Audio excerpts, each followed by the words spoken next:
The latest data on U.S. gross domestic product suggests the economy is slowing down. Could a recession be on the way? An economic recession, one of the biggest risks to the housing market right now, and I'm staying on top of all of the developments to keep you informed. In today's video, we're digging into the latest GDP numbers for the first quarter, seeing if there's any warning flags going off, and what the latest data suggests is in store for the economy in the months ahead.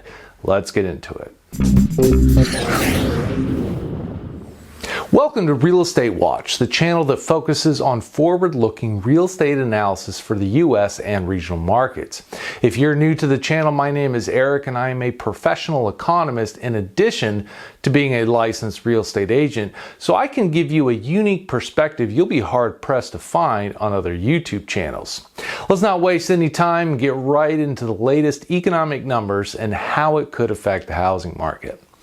The latest gross domestic product report from the Bureau of Economic Analysis showed U.S. real GDP grew at a 1.3% annualized rate in the first quarter of 2024, which was down noticeably from the 3.5% rate in the fourth quarter of 2023. Such a sharp slowdown is definitely a red flag. So let's dig into the numbers a bit more to see what was behind the slower growth. One of the biggest detractors from growth in the first quarter came from imports. In terms of contributions to growth, imports shaved off a full percentage point from overall GDP growth and grew by 7.7% in the first quarter, its strongest growth since the first quarter of 2022. Some of that growth can be attributed to an uptick in imports from China. There have been complaints from around the world that China is overproducing goods for export and flooding foreign markets. The effect of this excess supply can be seen in trade prices. The import price index for Chinese imports to the U.S. has been steadily trending lower over the last few years. More supply means lower prices. Imports are a negative for GDP growth because they are goods and services that we did not produce. And GDP is meant to be a measure of the total output of our economy, not someone else's. So while the increase in imports in the first quarter were a big drag on GDP growth, they don't necessarily indicate there's something unhealthy with our own economy that would suggest a recession is on the way. I see that first quarter increase as a temporary event, not the start of a new trend. The other big drag on overall GDP growth in the first quarter was the change in private inventories, which shaved off about a 0.5 percentage point of overall growth. This is also a temporary drag on GDP growth, not anything pointing to an underlying problem in our economy. Businesses build up and draw down inventories all the time. It's just a regular part of doing business. Given that the last two quarters have had a negative change in inventories, we're likely to see this rebound in the next quarter or two. These two GDP components, international trade and inventories, are typically what cause the biggest swings in the GDP data. Nothing crazy going on there. It just happens that they both shaved off quite a bit of growth this last quarter. What we need to keep a closer eye on is what's happening in consumer spending.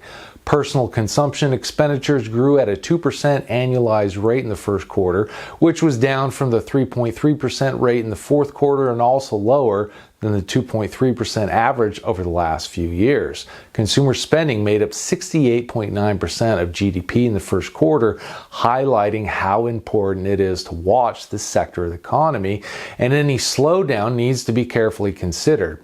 Yes, the latest data did show some softness in the American consumer, but it's not too far below average to the point where it's a concern. Another quarter or two of weak consumer spending would be more problematic. American consumers are not doing well in recent years as they have faced the highest inflation in 40 years. The personal savings rate for the U.S. was 3.6% in April, a historically low rate that we haven't seen outside of recent crises like the pandemic, recession, and the financial crisis. Credit card delinquencies are still on the rise after hitting historic lows amidst the pandemic-era stimulus payments. At 3.2% in the first quarter, delinquencies are at the highest level since the fourth quarter 2011. Survey earlier this year found that nearly half of Americans don't even have $500 in their savings account. Now, I'm not trying to bring in a lot of depressing information or say it's all doom and gloom for the average American, but it's a reality that a lot of households in this country are struggling to get by. The rate of inflation may have come down, but that only means prices are growing less slowly. The cost of goods and services have not come down, and that is weighing on households.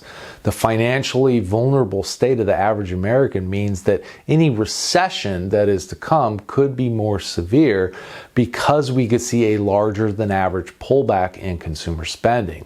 Overall, the first quarter GDP numbers aren't pointing to a recession being imminent. There were some detractors to growth from imports and inventories, and consumer spending grew slightly below average, but no major warning signs yet. Now, let's look at how things are shaping up for second quarter GDP growth.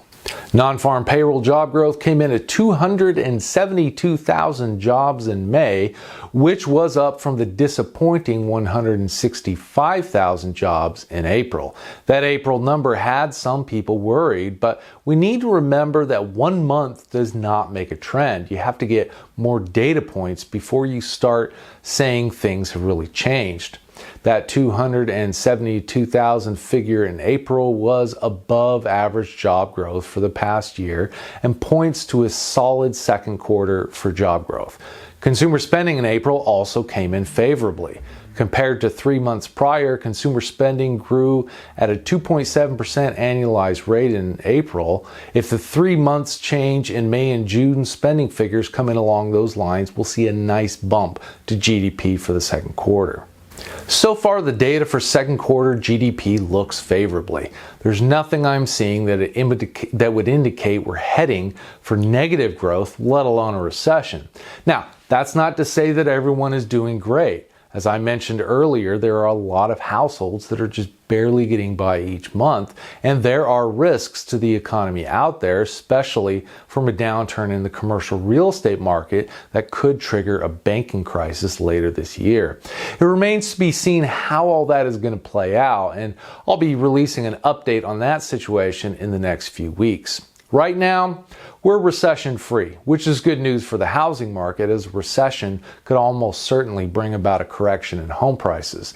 If you don't want to miss my next updates on the housing market, economy, where mortgage rates are headed, what's going on with the commercial real estate crisis, make sure you're subscribed to this channel and hit that notification bell down below so you won't miss those videos when they come out.